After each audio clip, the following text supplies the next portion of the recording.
राकेश जी जरा बताइए इस आरोप से आप लोग कैसे पीछे हटेंगे कि राम आ गए हैं क्योंकि चुनाव आ गए हैं? देखिए सुचरिता, सबसे पहले तो मैं आपके चैनल के माध्यम से देख रहे दर्शकों से अपील कर रहा हूं कि अयोध्या में इस समय भारी भीड़ है। मैं जानता हूं सब चाहते हैं कि जल्द से जल्द पहुंच करके अपने प्रभु के, अपने आराध्य के, अपने इष्ट के वो अपनी आंखों से दर्शन पा लें। लेकिन मैं उनसे अपील कर रहा हूं कि धैर्यपूर्वक, संयम पूर्वक, धीरे धीरे करके आइए। अब भगवान आ गए हैं और अब भगवान कहीं नहीं जाने वाले हैं। अब भगवान के दर्शन आपको होंगे, उसमें किसी प्रकार की कोई बाधा नहीं होगी। लेकिन एक साथ इतनी बड़ी संख्या में आ जाएंगे तो निश्चित तौर पर कुछ से कुछ कठिनाइयां उत्पन्न होंगी। मैं आप सबसे अपील कर रहा हूं कि धैर्यपूर्वक, थोड़ा संयम के साथ अपनी यात्राओं को अभी थोड़ा सा पोस्टपोन करें और धीरे धीरे करके आने का कार्यक्रम बनाएं। तो मैं दूसरा जो राजनीतिक सवाल कहा गया है, मैं उस राजनीतिक सवाल का जवाब दूं। आज मैंने सुना कि राहुल गांधी ने भी कहा है कि ये भारतीय जनता पार्टी का राजनीतिक कार्यक्रम है, ये प्राण प्रतिष्ठा कोई धार्मिक कार्यक्रम नहीं है, राजनीतिक कार्यक्रम है।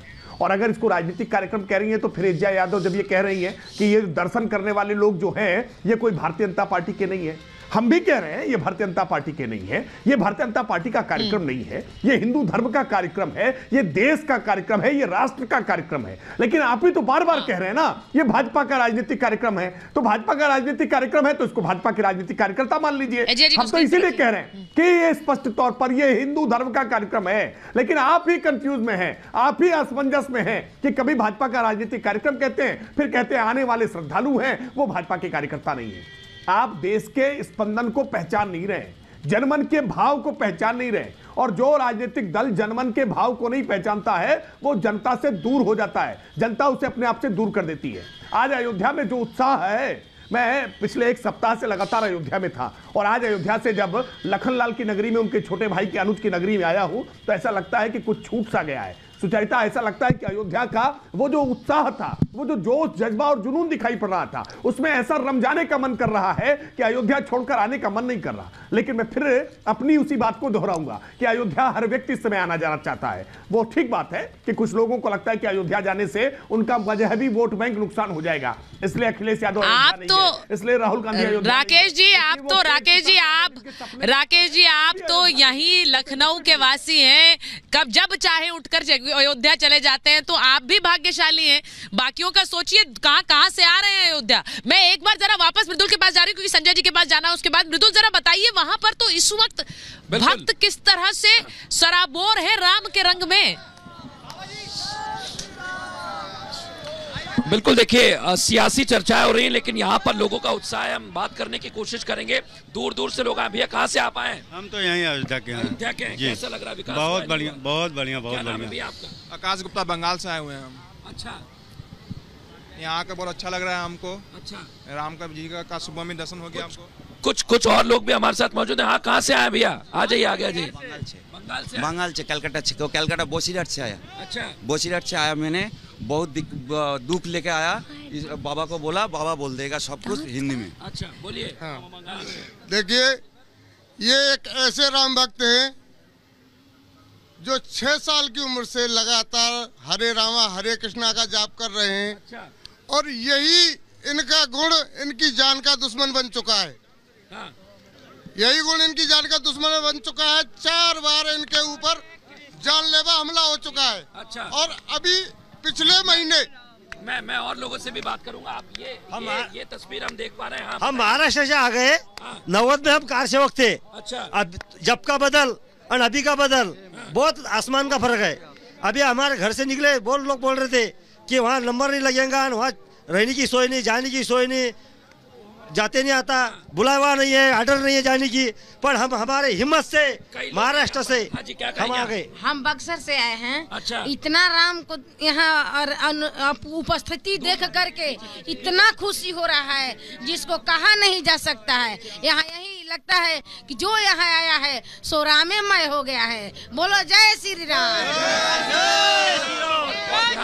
जी बोलिए। मैं एक बात कहना चाहता हूं कि कल मैं साक्षी था, ये प्राण प्रतिष्ठा जब हो रही थी तो आप ये देख रहे होंगे कि एक हफ्ते से मैं अयोध्या धाम में हूं, लेकिन आज किसी दिन धूप का दर्शन, सूर्य भगवान का दर्शन नहीं हुआ, इतनी ठंड थी। लेकिन कल आप देखिए कि पूरा जो ब्रह्मांड है ये धरती पर उतर है। आपने राम मंदिर की प्राण प्रतिष्ठा का दिन चुना, आपने प्राण प्रतिष्ठा का दिन चुना सद्भावना रैली करने के लिए, उसके संदेश क्या है ये भी सोचिए। और अच्छी बात है आप रैली निकाल रही, लेकिन आपने आज ये कह दिया कि ये मंदिर मंजूर कैसे होगा। आपकी नेत्री आज ये कह रही है कैसे मंजूर करें इस मंदिर को, निर्दोषों की लाशों पर बना। इस तरह के बयान ऐसे समय में जब लोगों की भावनाएं जुड़ी हुई हैं, भावनाओं के साथ साथ खिलवाड़ करने जैसा है ये।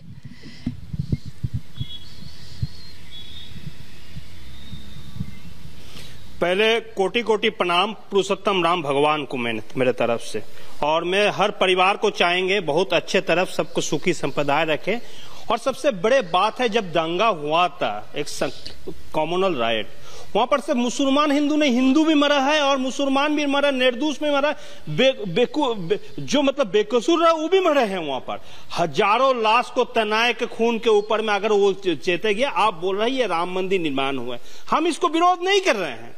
जैसे आपको मालूम है चाइना में मेरे भाई बोले थे तिएनमेन स्क्वायर में 10,000 स्टूडेंट को गोलियों में ध्यान दिया गया था 1990 में, आपको भी मालूम है शायद। हम ये नहीं कर रहे हैं, लेकिन कहने के कारण क्या है, कहने का कारण है समय के अनुसार में तो आपको घर में गृह प्रवेश होता है ना, पूर्णवासी का दिन में आप कौन सी स्थिति चुने हैं, जिस स्थिति में प्रभु भगवान राम को वहां पर आप वहां पर गृह प्रवेश करने चाहिए। असंपूर्ण मंदिर है और जो तिथि था वो शत्रु विनाश तिथि था, किसका विनाश, कौन से शत्रु का विनाश कर रहा है। और रह गया सुचेता जी, मेरे को बोलने का 2 बार मौका नहीं मिलेगा। ये गृह प्रवेश नहीं है, पहली बात, ये गृह प्रवेश नहीं है संजय सरकार जी, पहली बात। और पूरी अयोध्या नगरी ही राम की नगरी है, तो उनको गृह प्रवेश की जरूरत भी नहीं है। ये गृह प्रवेश नहीं है, ये प्राण प्रतिष्ठा है। और पूजा पद्धति को आप समझेंगे तो समझेंगे कि प्राण प्रतिष्ठा हिंदू सनातन धर्म में क्या होती है। प्राण प्रतिष्ठा को गृह पूजा कहकर इस तरह से सवाल मत उठाइए, इससे आपकी कम जानकारी के बारे में पता चलता है। संजय जी इस तरह से मत करिए। हाँ, आपने शुरुआत में जय श्री राम कहा, वो मुझे अच्छा लगा। नहीं, वो आप ये दिखाने के लिए इनको अनुष्ठान के बारे में जानकारी नहीं है। करा रहा है ना, तो उस रामनवमी के दिन मेरे को 5 सेकंड समय दीजिए, दोबारा बोलने का मेरे को मौका नहीं मिलेगा। ये 5 कारण है जिस। हाँ बोलिए संजय जी, बोलिए, कंप्लीट करिए अपनी बात। आप महामंडलेश्वर हैं क्या, आप संत हैं क्या? अदानी जो घोटाला किया है, करने वाले अदानी जो घोटाला किया है उसको डाइवर्ट करने के लिए 315 सीट में भारतीय जनता पार्टी को बहुत बुरी स्थिति है। अरे एक मिनट संजय जी, अगर आप आज ये कह रहे हैं कि अडानी को क्यों बुलाया, तो आज आप यहाँ शो पर कह दीजिए कि ममता बनर्जी कोई इन्वेस्टमेंट अडानी से पश्चिम बंगाल में नहीं लेंगी। तो आज बोल दीजिए, आज राकेश त्रिपाठी से मैं कहूंगी कि गलत कर रहे हैं आप, नहीं बुलाना चाहिए था। बोलिए जरा, बोलकर दिखाइए आप, आपकी नेत्री क्या नहीं इन्वेस्टमेंट ले रही पश्चिम बंगाल के लिए, और आप कह रहे हैं नहीं वो नहीं बोला है, मतलब क्या होता है? यही बोला है आपने, यही बोला है आपने। आप अपनी कन्वीनियंस के हिसाब से चीजें मत बोलिए। अपने पहले जिन नेताओं जो आप सवाल उठाते हैं उसको ऊपर खुद चलिए। पहले सवाल आप उठा रहे हैं तो वो कर दिखाइए, जिनके आरोप आप लगा रहे हैं दूसरों पर। बहन जी देखिए, ना मैं बीजेपी की कोई, ना मुझे बीजेपी से मतलब है, ना मुझे अडानी जी से मतलब है, लेकिन आप मुझे बता दीजिए आपकी नेत्री अगर पश्चिम बंगाल में ले रही है इन्वेस्टमेंट। भारतीय जनता पार्टी का बहुत बुरे स्थिति। बोलिए। सुनिए, ऑपोजिशन के खिलाफ में इसको कोई इशू नहीं है। देश में अर्थनैतिक और जो बेरोजगार है बहुत बड़े संकट है। और जीआईडीसी का मतलब गुजरात इंडस्ट्रियल डेवलपमेंट कॉर्पोरेशन, जहां पर फैक्ट्री पूरा बंद होते जा रहा है। एमआईडीसी का मतलब महाराष्ट्र इंडस्ट्रियल डेवलपमेंट कॉर्पोरेशन, जहां पर पूरा फैक्ट्री बंद हो गया। नौजवान का आज के तारीख में जो स्थिति है बहुत बुरे हाल है, उसको डाइवर्टेशन करने के लिए, इतने सारे इशू को सिर्फ डाइवर्टेशन करने के लिए राम मंदिर इशू लेके खड़ा कर दिया। अच्छा, डाइवर्जन कर रहे हैं।